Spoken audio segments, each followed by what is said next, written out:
just look around. You got the mountains, you got the most beautiful city in the whole entire country. The university is absolutely, looks like it's out of a storybook. It's just beautiful. People are incredibly genuine and extremely nice. It's just a place that obviously I'd want my kids to go to school. And it sells itself. You don't have to sell anything about this place. You just got to get them here.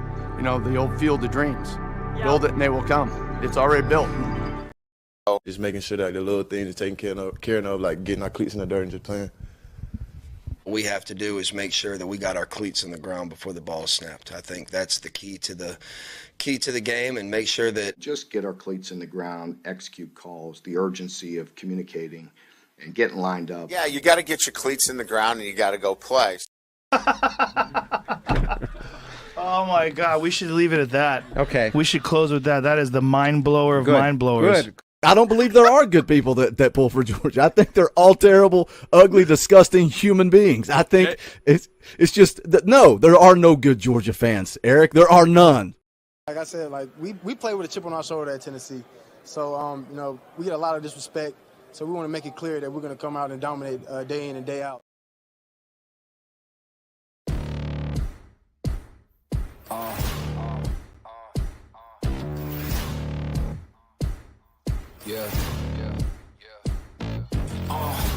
Pardon me and my tone. You can't step to my throne. They ain't working like me. I did this on my own. You asking where we been, huh? I don't know where to begin, huh? All this dirt on my skin. I just came here to win.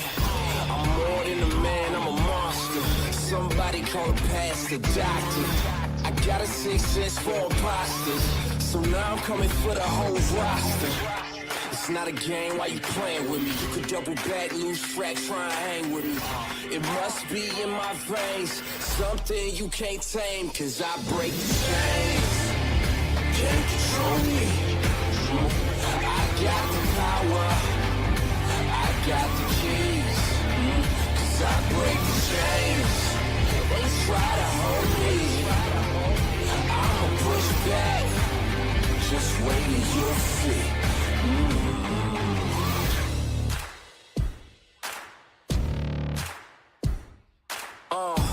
Please excuse me, your honor, but you can't hold me no longer. Can't you feel the vibrations? I broke out and left traces. Go ahead, try to catch me if you can, man. You'll be looking all night, I'm a Sandman. New York, London to Japan. I'ma show the whole world who I am. Boom, boom. Major look, huh? Yeah, this one is for the books. All these chances I took still. I move straight on these rooks now. Welcome to the Talkin VAWLS Network. My name is probably pixelated Boogie Bentley. And I'm Coach Jay. It wouldn't be a stream if half the panel wasn't muted. JP's muted, Dauber's muted. Welcome. What's up? I'm not muted, am I? You're not now. You're now. We hear you. JP, are you here, buddy? His volume wasn't updated. What's up, JP? How you doing, buddy? JP, go check your mic settings. We'll see if we can get it straightened out. It wouldn't be the band is back together for the first time in a long time. It's going to be a good time tonight. We're going to break down spring. Hopefully my laptop doesn't crap out. We're going to get all this dialed in and fixed. Hey, it's spring practice, right? We're talking about spring practice. This is where we dial things in. We get everything good and clean and moving forward. Let's see who's hanging out in the chat on this Wednesday night. Robert Tuck is here. Dropping those custom Talkin VAWLS emojis. What's up, Robert? Big Vol Daddy in the house. I don't know if Big Vol Daddy's still here, if he's already disappeared. What's up, buddy? Hope you're doing well. Hope you are feeling better. I'm going to yell at you soon. I want to get together here sometime during spring and do a morning show. James is in the house. What is up, James? Jacob says, I'm such a huge supporter of this channel. Dauber, do you notice anything missing from his name? I mean, doesn't have that power T emoji there.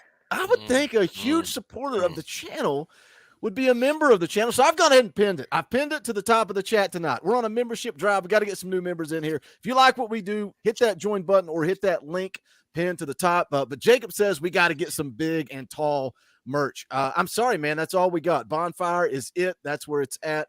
They do good stuff, but yeah, they go up to like 4 or 5 XL, I think. Derek's in the house. What's up, Derek? Dave is here. What's up, Dave? Guys, come on in. Smash the thumbs up. We would greatly appreciate it. Share this link out. Got a couple of super chats here. John Hill for 10. Thank you for the super chat. John says, wow, the gang's all here. Partially. Let's go, Big Orange. Boom, boom time. Thank you, John. Appreciate that. Devin Hayes becomes a member of the channel. What do we got going on? Emoji access for Devin. Appreciate that, buddy. Set the 4 for 5. Thank you for the super chat. It's definitely a live stream.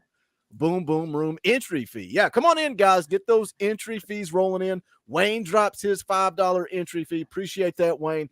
Thank you guys for being here. We're going to break down spring practice, but we're going to start with the offense. JP, are you fixed yet, buddy? Can you hear me now? Oh yes, we can. Got you loud and clear, Big Hoss. I changed ports on my computer. Maybe my computer's bad. Anyway, what's up, fellas? Same old. Doing what a good. Great Ready start. to go. What a great start.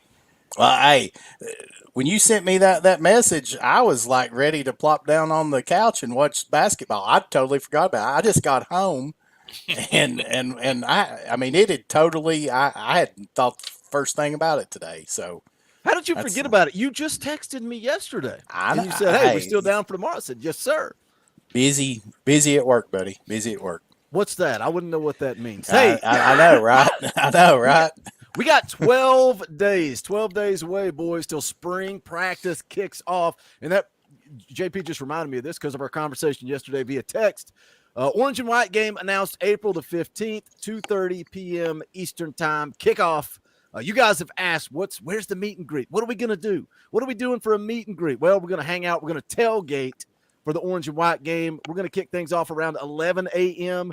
G10 parking garage right there beside the stadium. So find us. We will be there in G10. All of us will be there hanging out. I'll probably post on the YouTube community tab and let you guys know if we're on the top level, second level, exactly what is going on. So just make sure you tuned in, dialed in, social media, the community tab, all that good stuff. But let's jump into it. Let's start talking about spring practice. We're breaking down the offense tonight. We'll break down the defense next week. And then the following Wednesday, myself and Coach Jay are going to be doing another live film breakdown. And then at the end of the month, we're going to do a fan call-in show. But, JP, let's talk about this offense a little bit. Number 1 scoring offense in the country, number 1 in yards per game, top 5 passing yards per game, 6th in passing touchdowns, 26th in rushing yards per game, 3rd in rushing touchdowns. Can this offense get better in 2023, or overall you a little bit concerned, nervous based on what Tennessee is losing?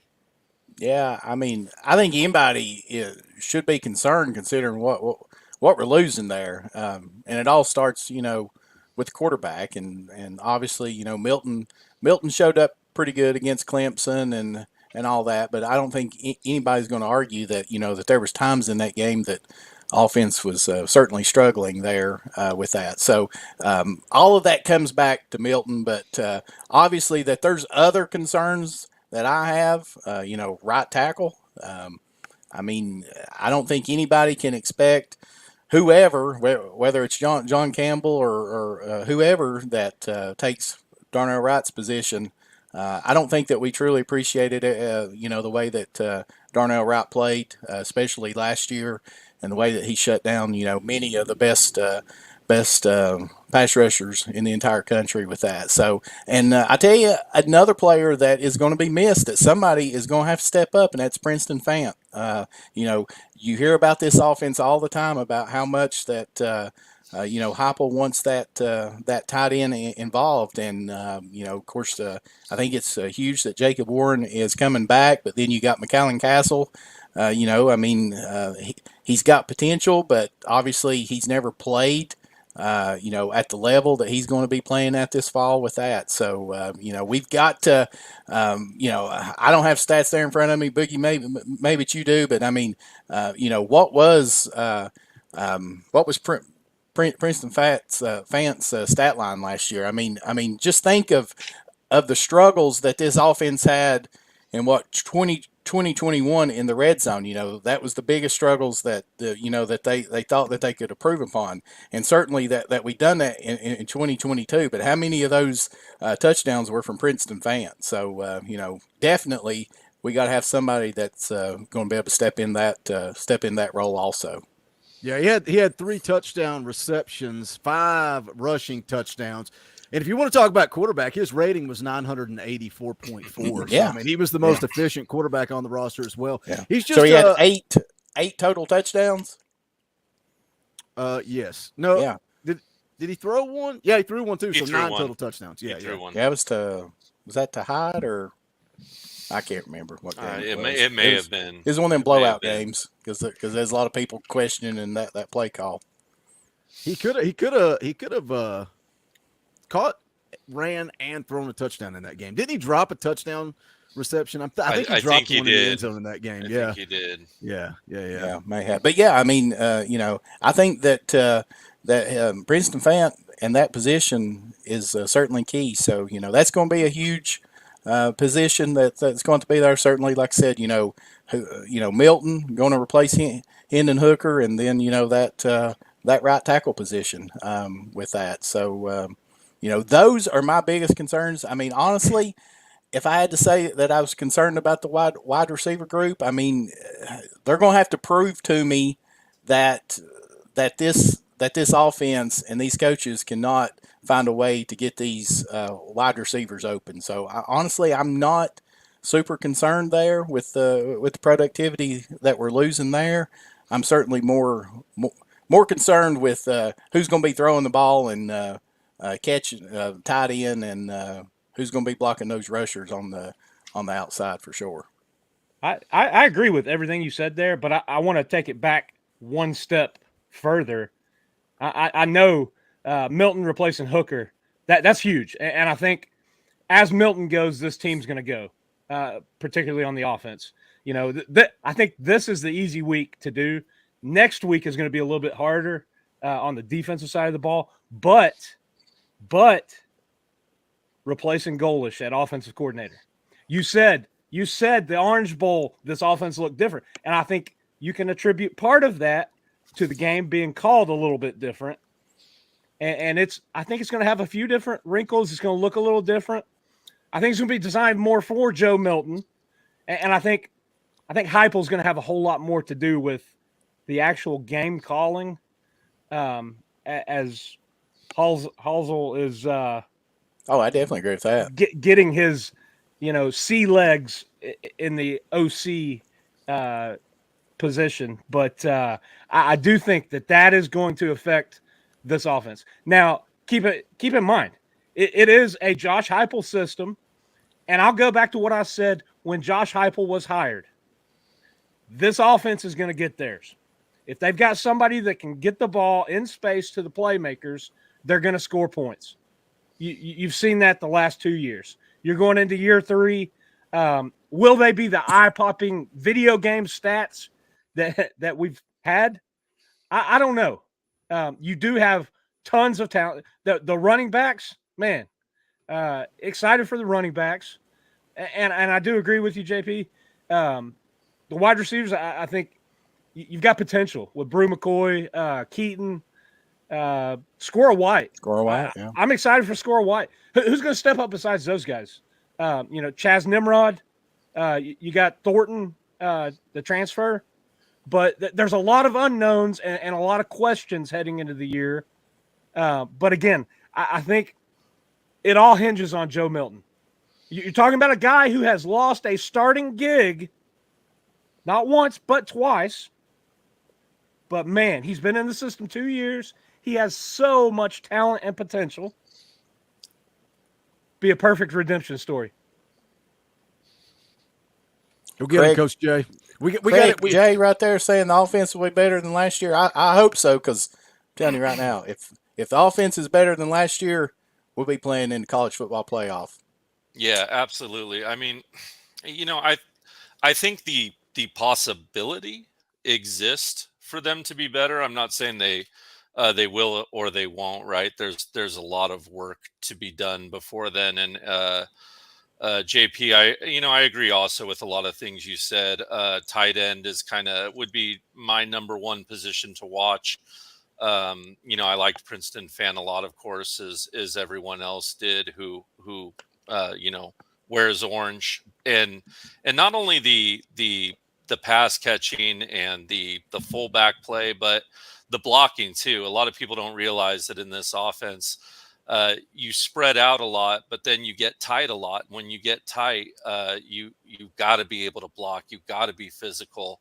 I think Jacob Warren is a serviceable pass blocker and pass catcher. I don't think he's quite on that Fant level, but I think with the addition of McAllen Castles, you can kind of sprinkle that in. I will also bring up that traditionally Heupel's offense has not targeted the tight end position very much per game. I think it's something like 2 to 3 targets per game, which I'd like to see more of, but I'm not going to sit here and complain about what Josh Heupel's been doing on offense. He certainly knows better than me. And at the tackle position as well, a lot of people have brought up how Hype does a great job of keeping those edge rushers away from his quarterbacks, really no matter who you've got blocking there. But look, you're going to be in those 3rd and 8 downs, those 3rd and 12 downs that really matter. And that's when you need that solid left tackle there, giving you that space, giving you that time for that play develop. We saw what happened in the Georgia game during some of those longer developing pass plays.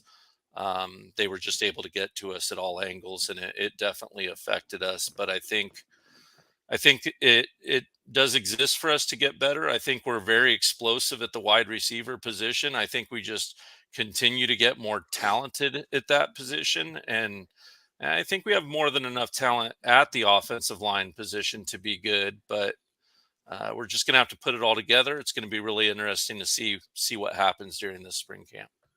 Let me jam through some super chats real quick. Appreciate you guys hanging out with us on this Wednesday night. Jody Wooten for $10. Appreciate that. I'm so excited for this receiver room. With the talent, I would love to see more 4 wide receiver sets. Yeah, that'll be interesting to see. Appreciate that super chat, Jody. Bleed Orange 31 for $20. That ain't cheap. What up, Boogie, Coach Jay, Dauber, and JP? Looking forward to hearing about some spring practice. Go Big Orange, man. We were talking right before we went live, me and Coach Jay, about how it's a great time of year because we can talk about recruiting, we can talk about spring, and then the transfer portal. As we're talking about the tight end position particularly, I don't think they're going to add anybody else via the portal on the offensive line, but tight end is a position that I think they will definitely look to add somebody. But thank you, Bleed Orange, for the $20. Very generous. Appreciate that. John Mills for $5. Can't wait till the spring game. Thinking of taking the day off and enjoying a few beers. Well, come on down to Neyland Stadium. We're going to be in G10 parking garage at 11 a.m. for a Talkin VAWLS meet and greet. Would love to see some of you guys down there hanging out. Going to be a good time. I want to kind of put a couple of things that all of you all talked about, talking about Joe Milton, because I think ultimately it's hard to put all of it on one guy, but I think we ride or die with Joe Milton this year. If Joe Milton does not have success, we got problems. I've said it multiple times. If we see Nico out there, it's because Joe's not getting it done and we got big issues, or Joe's hurt, and that's a whole nother ordeal. But something else, you mentioned the offensive line. And JP, how do you replace Darnell Wright? And like you said, whether it's John Campbell or Dane Davis, whoever it is, but you're also looking at left guard. Jerome Carvin is gone. You've got Andres Carrick, who is penciled in on the early depth chart there at left guard. So you got a couple of question marks on that offensive line. Now I'm going to put the two things together because looking at the numbers from last year, Tennessee didn't give up a whole lot of sacks. They gave up 27 on the year. That's a little over 2 per game. But that's with the elusive Hendon Hooker back there taking the snaps. A lot like Josh Dobbs, right? We saw Josh Dobbs give Butch Jones all kinds of extra time in Knoxville by the way he played football. And Hendon Hooker did a lot of that too. How many times did we see him, the pocket breaks down, you're scratching your head going, how did he get out of that? Like, how did he escape pressure and make something out of nothing? And so when you look at Joe, and he's big, he's physical, but he's a different style of quarterback, JP. And if the offensive line struggles, you don't have Hendon Hooker in your back pocket with that elusiveness to escape pressure. And I'm not saying Joe Milton's a statue, but he's also not Hendon Hooker.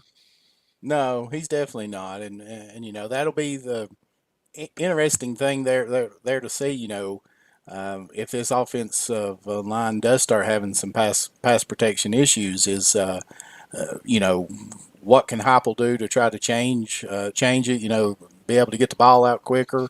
I saw somebody in the chat there earlier was talking about that they felt like that Milton was a better passer across the middle of the field than Hooker was, and I think that he certainly showed that he has that capability. I think that slant pattern is one of the best balls that Milton throws with that. So, and don't you think they utilize that more in the Vanderbilt game and in the Clemson game?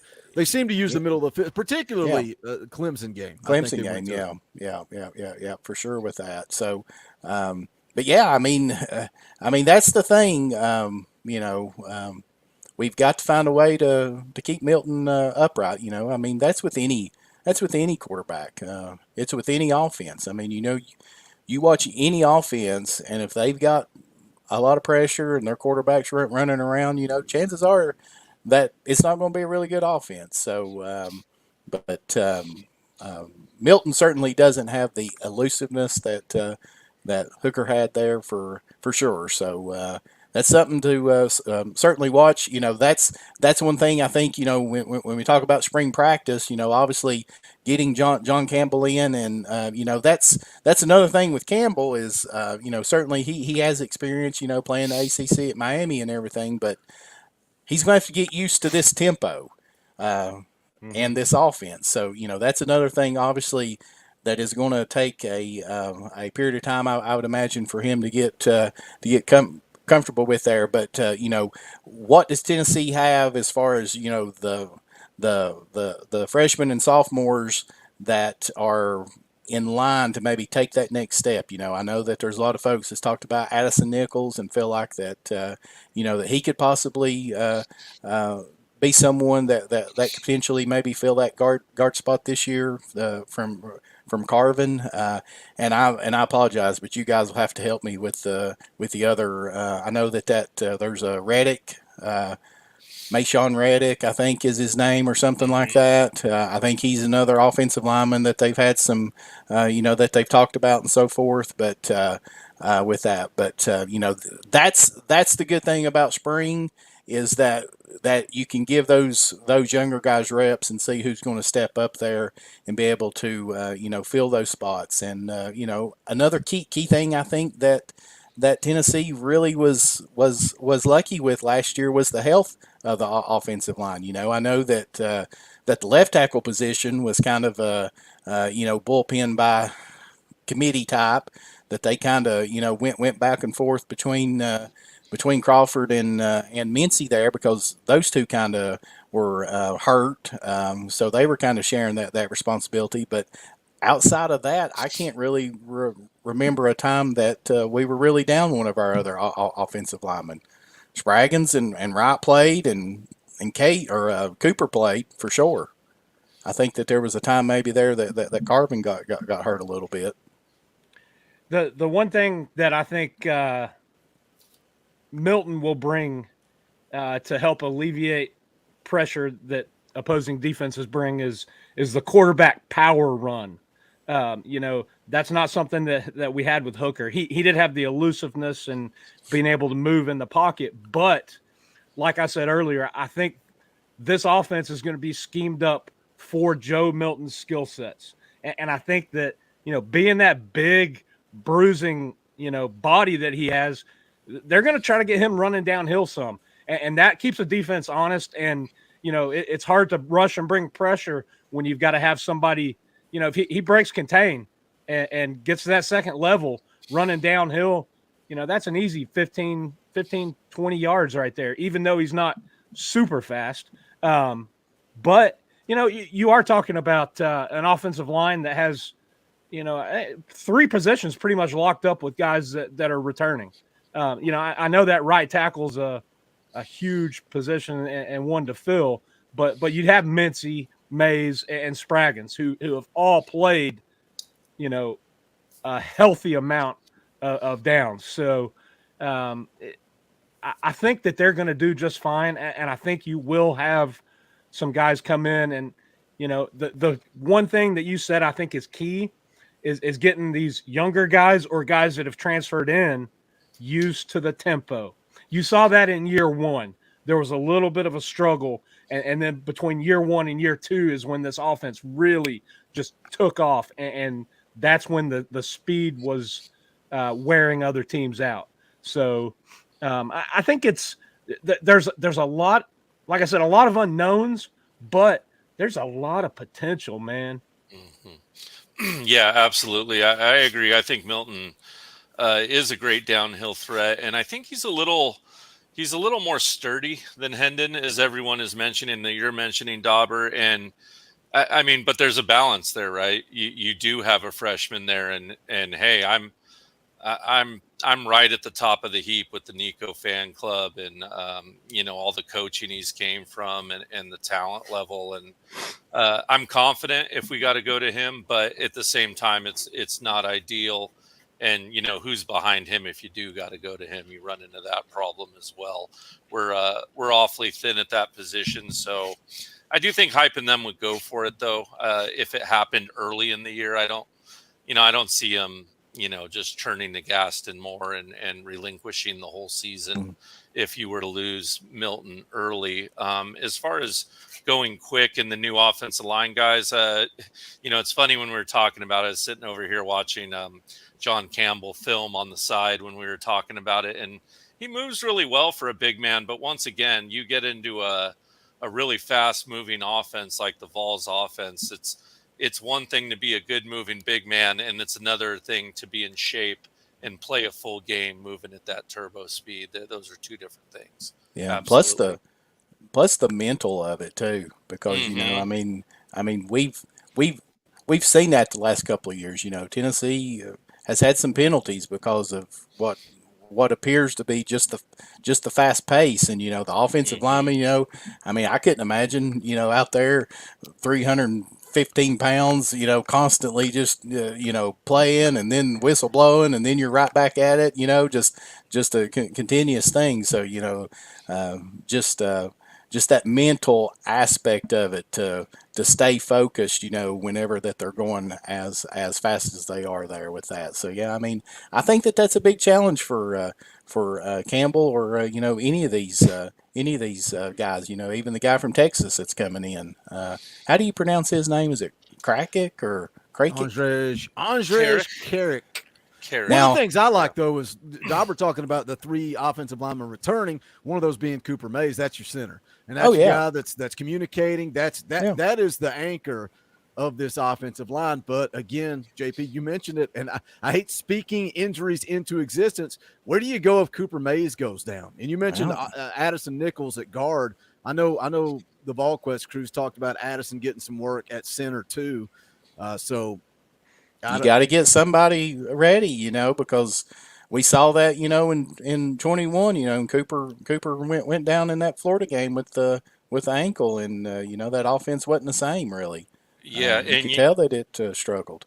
Yeah, you saw you touched on it. You saw what it did to that offense, and is a coach who's been on teams that run a really fast offense. I can tell you that center position is absolutely vital to being able to move at that speed and get the offensive line in a position for that speed.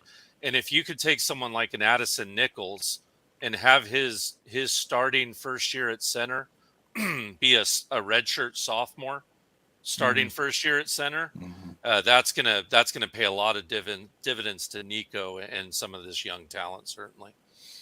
Derek Rogers becomes a member of the channel. Thank you, Derek. Appreciate that. Guys, I've got a comment pinned at the top of the chat on YouTube. We're on that membership drive. Got to get you guys back in here. See, you all disappear. You all disappear after December. You say, Boogie, I'm canceling my membership. I'm not giving you another dime. We got to get that membership drive rolling back in here. We appreciate you, Derek. Thank you for joining the channel. You got those custom Talkin Balls emojis.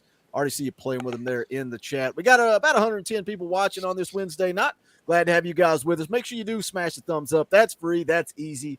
We would appreciate it. And just a quick reminder, we will be live again next Wednesday, 7 p.m. Eastern time. We're going to break down the defensive side of the ball going into the spring. The following Wednesday, myself and Coach Jay doing another live film breakdown. You guys are digging those, man, and they're a lot of fun. Not next Wednesday. The Wednesday after, we're doing Shamrod Umarov versus Stanton Ramel right here live on that Wednesday night. And then the last Wednesday of the month, we'll do a fan call-in show talking all things spring practice. So make sure you guys come hang out. And as always, every Sunday night, 6:30 p.m. Eastern time, playing some NCAA football and talking about who knows what. It's always a good time. I think it was Dauber mentioned earlier, the wide receivers talking about Squirrel White, Ramel Keaton, Brew McCoy. Am I the only one? Am I the only one that's out here in left field saying that it's not going to be Ramel Keaton? It's going to be Dante Thornton, that huge frame, all that size on the outside. I know he played slot at Oregon. I don't care about his numbers at Oregon. I care about his speed, and I care about his size. And Josh Heupel doesn't go to the portal for no reason. Josh Heupel goes to the portal to get weapons, and I think Dante Thornton is coming to Knoxville to start at wide receiver, not to sit behind Ramel Keaton, not to sit behind Squirrel White.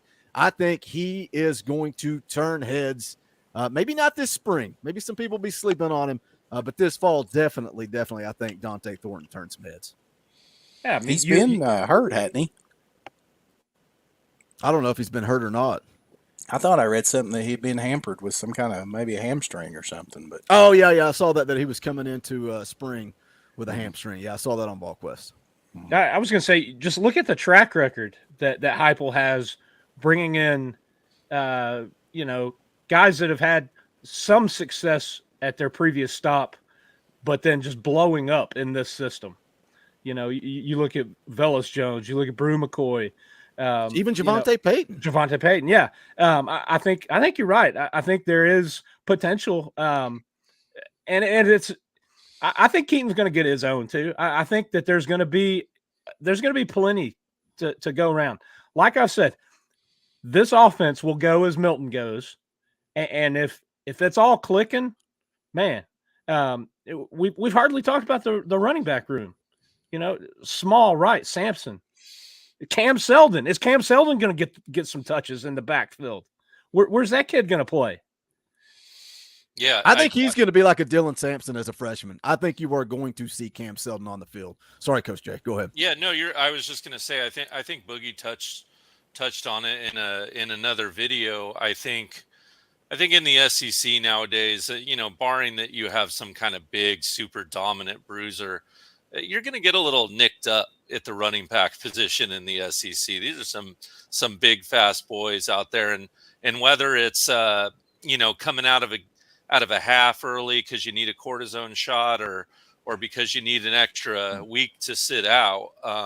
I think there is going to be some room in the running back room. And gosh, I really hope Dylan Sampson takes a step in his pass blocking, because I do think it adds another dimension to this offense when he's really clicking. And I think Cam Seldon can add another dimension still, transferring a wide receiver out of the backfield and being a more power back / Alvin Kamara style back at the same time, which is a scary combination to put into one player. And I'm excited about that kid. Looking forward to breaking him down one of these days when we get around to it, Boogie. Let me jam through some super chats. Then I want to come back. There's so much to talk about. I want to stay with the wide receivers, but I also get excited when you start talking about Dylan Sampson. Orange Sea Line for 5. Thank you, my man. Appreciate the super chat. Milton reminds me of Cam with his size. He's just got to continue to step up and hit some people and make them think twice before tackling him. Yeah, he's got to be more physical. Dauber talks about him running downhill. I agree with Dauber in the quarterback power. I love that play, and it's picture perfectly designed for Joe Milton. And then in addition to that, nice little wrinkle with Dylan Sampson running the speed option. We saw the read option a lot when it was Hendon Hooker in there, and then when you put Joe in, it was more the speed option with Dylan Sampson, which I like. Let me hit one more super chat real quick. Michael Garcia for $50. $50 is not cheap. That's a whole lot of money, and even though it's not a Sunday night, we got to play the clip. Money isn't everything. It's the only thing. And everyone Everyone has a price for the $1 Million Man. I saw where one of his sons got convicted for some kind of fraud or something, didn't he, Boogie? Did you see that? $1 Million Man? Yeah, his son. Surely it wasn't Ted Jr., was it? No, it was another one. I didn't see that.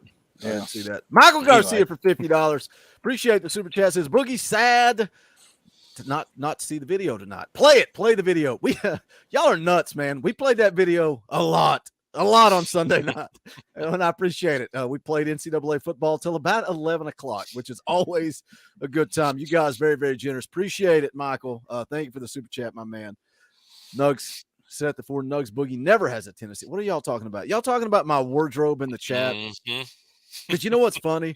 Full transparency, I was man, I'm going down a rabbit hole that I don't even need to go down, but I was listening to two YouTubers make fun of the news and how you got some dude in a suit sitting in front of $1 million set and nobody cares. Like now you just get on YouTube and create your own content. So I was listening to that and then I was laughing, thinking about how we all dress when we get on here. And it's just like I'm going to hang out with my buddies. Like I'm not going to wear a suit. And I was talking about the VolQuest guys, and I was like, they got to wear their polos. And I was like, they never wear Tennessee stuff. I was like, it's so stupid because they got to be professional. And then I was like, I get a lot of comments about how I never wear Tennessee stuff. So, maybe I'll wear a Tennessee hat for you soon enough, Nugs, soon enough. Joe Bird with a $3 super sticker says next time. Yeah, maybe next time I'll wear a Tennessee hat. Thank you, Joe. Appreciate the donation, my man. Let's go back to the wide receivers. I want to get JP's opinion on Dante Thornton. You mentioned him having a hamstring deal. What do you think? Because, Dauber mentioned everybody's going to get theirs. I don't know, man. I don't know that that's the case because we've heard about we're going to play 7, 8 wide receivers. No, they're going to play 3. They're pretty much going to play 3 wide receivers, and that's going to be it. Unless somebody gets hurt, and then maybe you'll see something different. And, it would help this team in recruiting to put Ramel Keaton, Brew McCoy into the league. But I just think Dante Thornton, and if Mr. Keaton's listening, no disrespect to your son, I hope he has a great season. I know he wasn't happy with my excitement about Dante Thornton, but I think he's going to be the dude. What do you think, JP, when you look at that wide receiver room? I mean, I think that's going to be a battle worth watching there. But, I think that Thornton does have a uphill climb there with that because, Keaton's been around for four years. This will be his 3rd year with Heupel, and he's certainly shown flashes. I know that he's had a couple of drops and so forth like that, but I think Keaton is certainly serviceable, and I think that it could come down to kind of like Jalen Hyatt, and the fact of how bought in that he is, and I think that if he is bought in and that it's going to be hard to overcome the experience that he has with this offense. I mean, I certainly understand that, Thornton has the size and evidently the speed, but, there was some reason there that he kind of struggled out there at Oregon, or at least didn't put up that production. But, that's the good thing about it, though, is for so many years when, Tennessee was struggling, we didn't have this type of competition. Heck, I mean, there was true freshmen that were having to come in and play key roles, whether it was on offense or defense or whatever, just because that we didn't have the quality players there. And now, we've got, like Dauber said earlier, I mean, there was a lot of talk about Chaz Nimrod last year and how this coaching staff really, really liked him. I mean, who knows? I mean, he could end up being a difference maker this year. I mean, that's possible with that. But I do agree, Boogie, that, the last two years has proven that that there's not a lot of rotation when it comes to the wide receivers. And so, typically it's going to be those 3 that they count on, that they have the most confidence in. And then, that 4th and 5th guy is going to get mop-up duty. What about this side of it? Because you talk about Chaz Nimrod and Caleb Webb, and that class of 22, there was a lot of buzz about those wide receivers. Even Cam Miller before he switched over to defensive back. So Dauber, when you look at it, and we talk about, well, they're only going to play 3 wide receivers, and then you look at the class of 23 coming in, and you got Nathan Laycock, who's got a ton of hype. Then we look at the class of 24. I mean, are you kidding me? Ryan Wingo is going to be potential. He's going to be evolved. AJ Harrell's already in the boat. Me and Coach Jay broke down the film on him. That's coming Sunday, and it's a good one. It is a good video, so make sure you guys check that out. And then Mike Matthews showing interest. I forget the other kid's name, another top wide receiver showing interest. They got a shot at some legitimate dudes. Dauber, when all these guys start coming in and you're only playing 3, it's almost like the quarterback position. How do you keep guys from transferring out without actually having time to develop? Because these big-time 5-stars, they're not coming here to sit. Listen, I mean, that is what college football is now. With NIL, the transfer portal, the one-time free transfer. Man, if you're not there, you're not bought in, and you're not balling out and pushing yourself and pushing those around you to be better, then you're not going to see the field. You're going to, have to transfer somewhere else. And I mean, you look at these guys that do hit the portal and then sit there for months and months and months. Sometimes, maybe you just have to say, hey, I'm going to put my time in and do commit yourself to, like Jalen Hyatt did in the offseason. Say, man, I wasn't giving it my all, and then come out and have the season that you have and win a national award. That is what it takes. That's what it takes to play D1 football. And some of these kids, I hate to say it, but it's the type you don't want on your team that have been told, since Pee Wee football, you're the best, you're the greatest. And then, at every level, and then they get up there and they think they don't have to work hard, but it's something you have to continue to do. And you have to put your time in. And, if you can't crack the top 3, then, keep grinding. Yeah. Yeah. Hey, exactly. And, look, Caleb Webb, redshirt freshman right now. Chaz Nimrod, redshirt freshman right now. Nathan Laycock, freshman right now, right? We talk about everyone who's technically a freshman. I mean, I know Thornton's got a little less time as a junior than these guys, but hey, all these freshmen, you're on equal footing. You want to play in the number 1 offense in America, in the best conference in America, get it, get it, work for it, go earn it. And let's do it. Otherwise, there's a spot waiting for you with Coach Golish or somewhere else, and it's that simple. Either get with it or get gone. Make an impact on special teams right now. If you can't crack it on the offensive side, be a special team stud, and then work your way in. Yeah, absolutely. And with Ramel. That kid's shown a ton of improvement, and I think it should be mentioned. Can he take another step? Can he pull a Caleb Beasley and keep getting better? Right? Can he just not accept that? Hey, I got better. I had an amazing year and turned it around and had a big catch in Florida and earned myself a possible spot at the table. Well, yeah, go take that next step now. Go win a national award. Go do something super special. Take that charge seriously and see what you got. Let me give a shout out to Joe Bird for becoming a member of the channel. Appreciate that, Joe. You guys are bringing them in. Appreciate that support. Once again, the membership tab is pinned at the top of the live chat there. If you want to become a member, it's only $1. It's $1 a month. We would greatly appreciate the support. Thank you, Joe. Joe's been a long-time listener of the Talkin VAWLS Network, so glad to have him on board as a member. I think they were harassing him in the chat because he doesn't have a Power T beside his name. They say that makes you a Florida fan. I don't know if that's true or not, but thank you, Joe. We appreciate that, buddy. Let's talk about some of these freshmen coming in on the offensive side of the ball. Let's obviously the big one, right? Everybody's talking about Nico, but outside of Nico, you got Nathan Laycock, 4-star wide receiver. You got Cam Seldon, JP, that's exciting. Everybody listed as an athlete. A lot of people saying he's going to play wide receiver. I don't see that. Like, I mentioned him in the running backs video because everything I've seen indicates running back. Ethan Davis, stud tight end, of course, had the injury his senior season, so didn't play high school football last year. But Who, as a freshman coming in on the offensive side of the ball, are you excited to see what they look like in spring camp? Does anybody know if Ethan Davis is going to be able to go through spring practice or not, or is he out? Anybody know that? I don't know. I haven't seen. All I know is he was out his entire senior season of high school Senior football. season, yeah.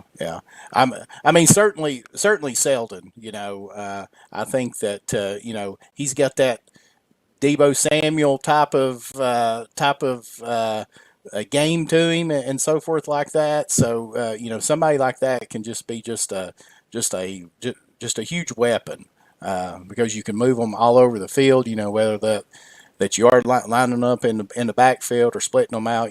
Those types of things like that. So certainly Selden, and I think that we'd all be crazy to say that we're not interested in seeing what Nico looks like.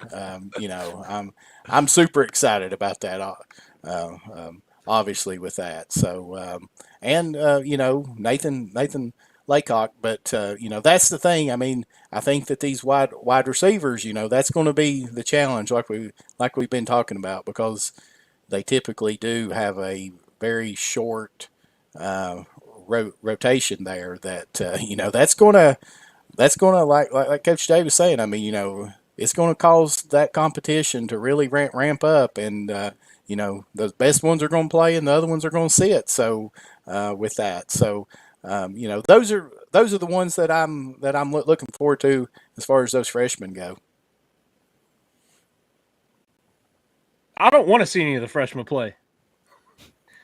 In spring practice? What are you talking about? Everybody's going to play in spring practice. Darber's skipping all of spring, all of summer. He's ready for game one.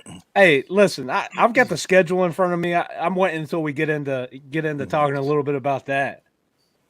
Yeah, Darber just left. He's like, I'm out. I don't want to be here. That's all I had to say. That's all I had to say. I think everyone's really excited about Cam Selden. Just the athleticism, the strength, the speed, the power. Nathan Laycock too. I mean, we just broke him down in a head-to-head breakdown, and man, that kid is truly special. He's got a lot of wiggle, a lot of speed, and a lot of athleticism.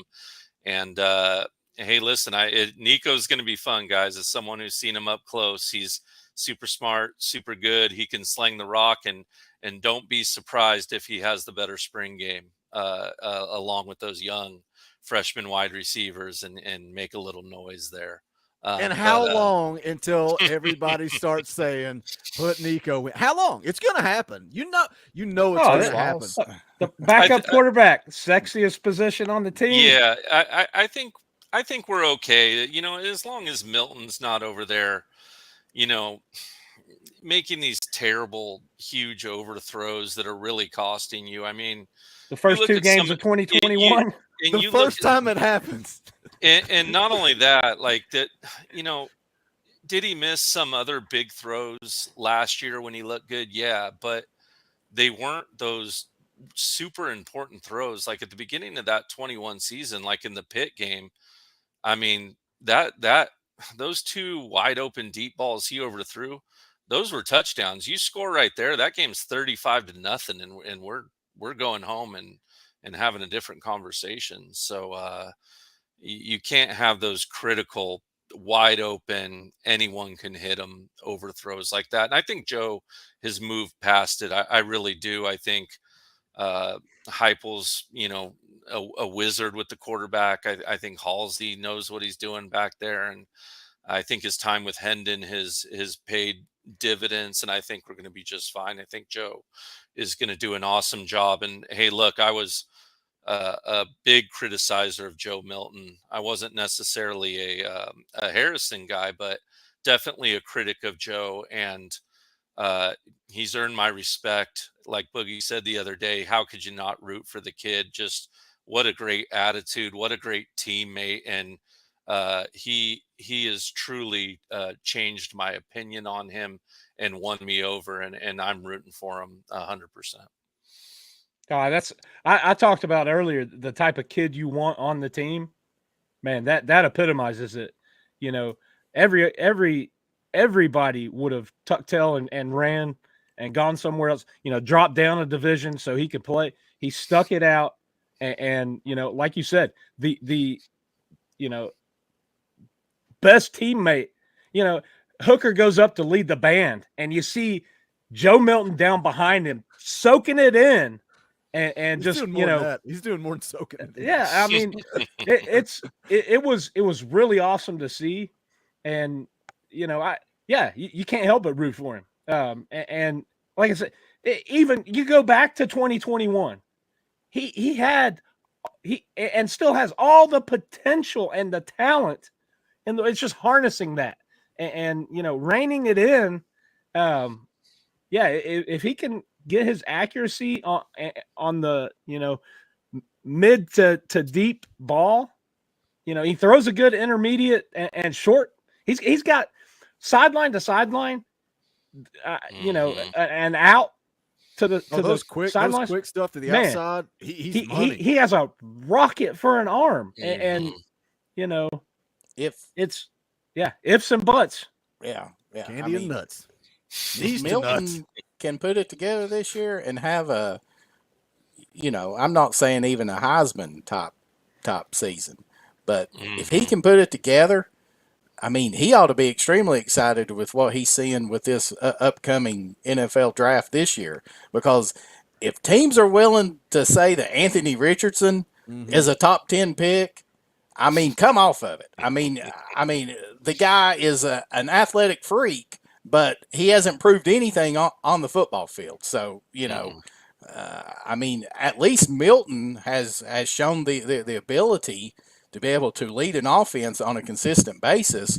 I think that Orange Bowl game ought to give him huge confidence, because I mean, it's not like that, that we were playing a has-been, and I understand Clemson had some defensive players that opted out and so forth like that. But almost still, like not having leading that was a good award-winning wide receiver, right? Yeah, I mean, that was a good defense that Tennessee went up against, and I mean, there was several throws there and plays that Milton made them look dumb. So I think that Orange Bowl performance certainly excuse me, should give him some confidence there. And I mean, like you're all saying, I mean, he seems to be a great teammate, has stood by with all that. So I'm on the Joe Milton train. I hope he has a phenomenal season.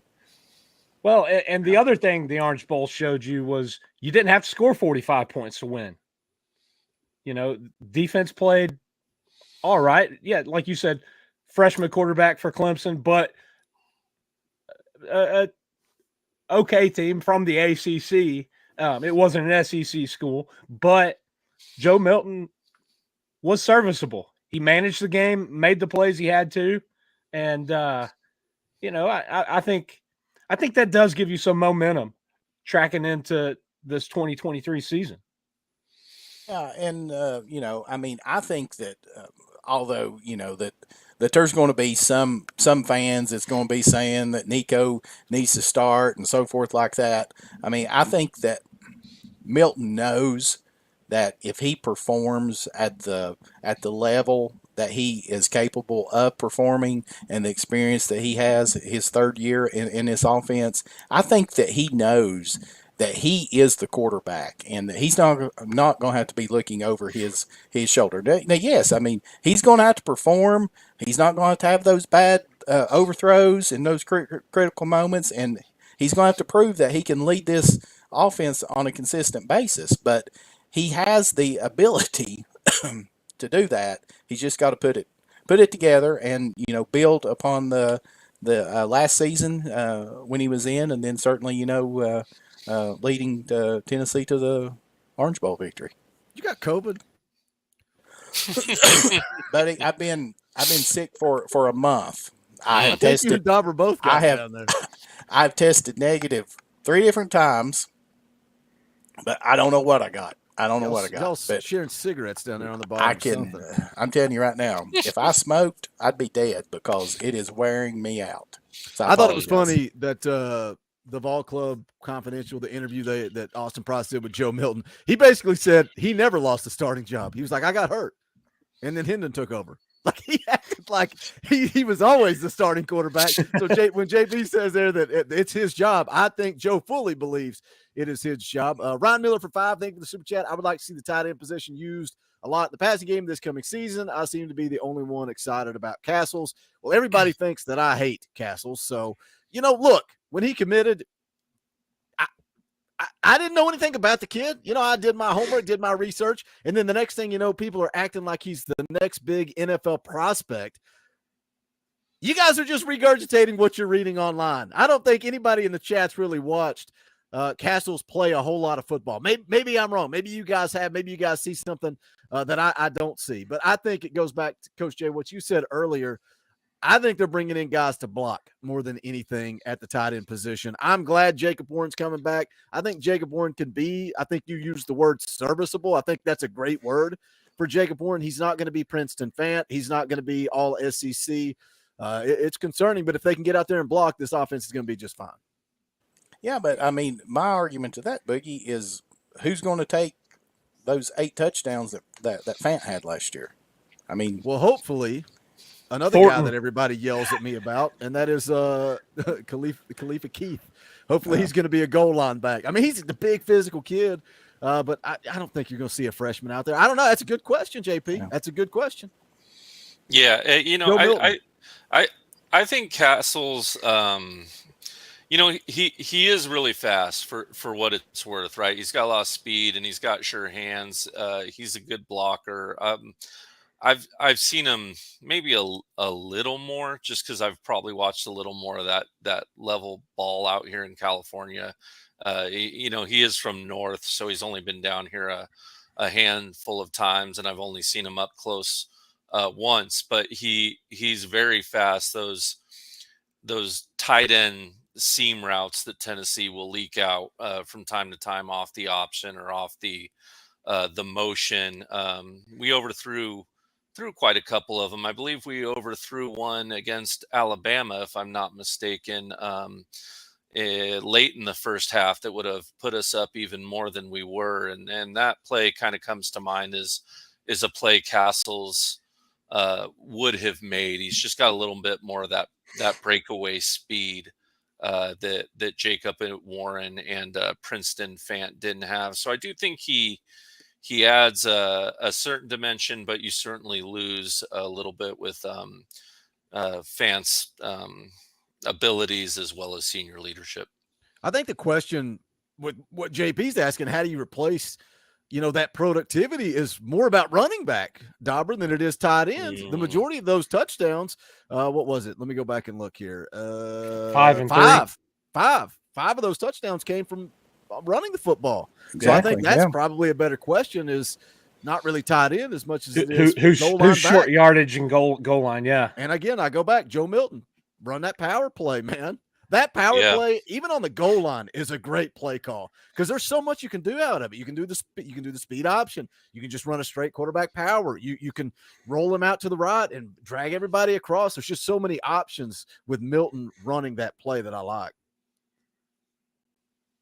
Yeah, there's a lot you can run off of it with RPO, certainly, and I've been catching up on a lot of last year's games recently, and there's just so much stuff hyping them do with their different motions and different looks, and it's almost like a lot of teams will run something to set something up, but hype a lot of times is running motion to hurt you, and then once you're hurt, he throws the knock-up blow behind it with the setup play. So I think he kind of, as Hype has said, the offense kind of thinks about attacking a defense a little bit differently than a lot of coaches do, and I've been doing my darndest to study how they do it because it's quite ingenious. And I think you're on to something, Boogie, there. I think you guys touched on it earlier with Milton, and it's, I'm looking at stats right now too, and it felt like Hooker scored more than 5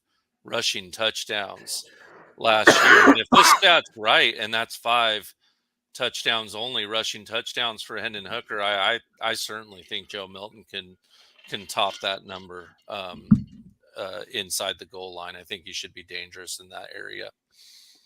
We're about an hour in here. Let me do this real quick. If you guys haven't hit the thumbs up, hit that thumbs up. Quick, free, easy. We would appreciate it. Go check out our merchandise. Go to bonfire.com/store/Talkin VAWLS. We got a big presidential election coming up in 2024. And we don't always get political, but I think we should go ahead and get political now. There's only one option. There's only one option. That is to vote Boogie Dauber in 2024. If you don't want to get political, we got all the old favorites. Vols by Fitty, Tennessee State Pride, all that stuff. Go check it out. Bonfire.com/store/Talkin VAWLS. I saw one of you guys in the chat say you're repping some merch right now, man. I want to see pictures of you guys. Post them on Twitter. Tag us up. We would love to see them. But again, go check it out. The links are in the description as well. If you want to become a member of this channel, that is pinned to the top of the live chat. We would appreciate that as well. Nug said JP got Dauber sick through the screen. If JP could just teach Dauber how to hit the mute button through the screen, we would be firing. I've been trying. I mean, it's so hard to just. It's difficult. But hey, it's been fun. I'm trying to use the one on my mic. Yeah, it doesn't work, bro. It doesn't work. It doesn't? No. Maybe JP's does. Yeah, it works now. Now that the show's over, Dauber's muted. This has been a good time. Next Wednesday night, 7 p.m. Eastern time, we're going to be breaking down the defense. The wins. Just keep in mind, every single Wednesday night for March, 7 p.m., we're going to be going live.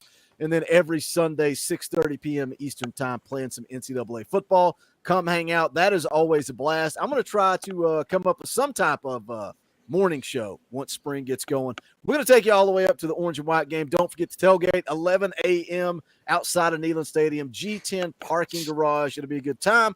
Putting some faces with names. The band will be there. Coach Jay won't, unless somebody wants to. It's not even because you're not coming out. You got something else going on, don't you?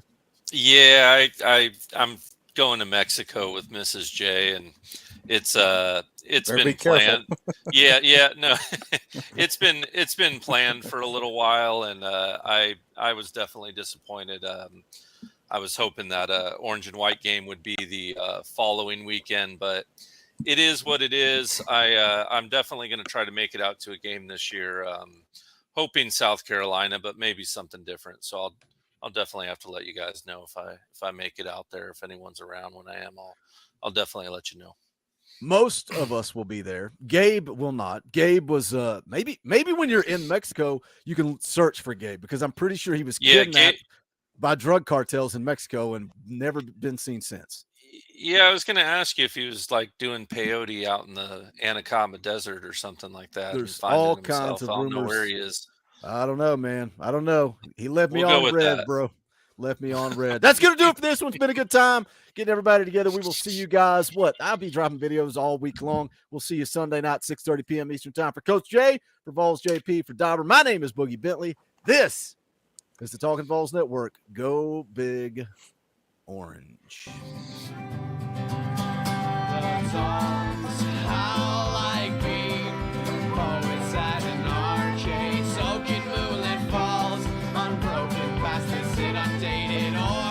That we call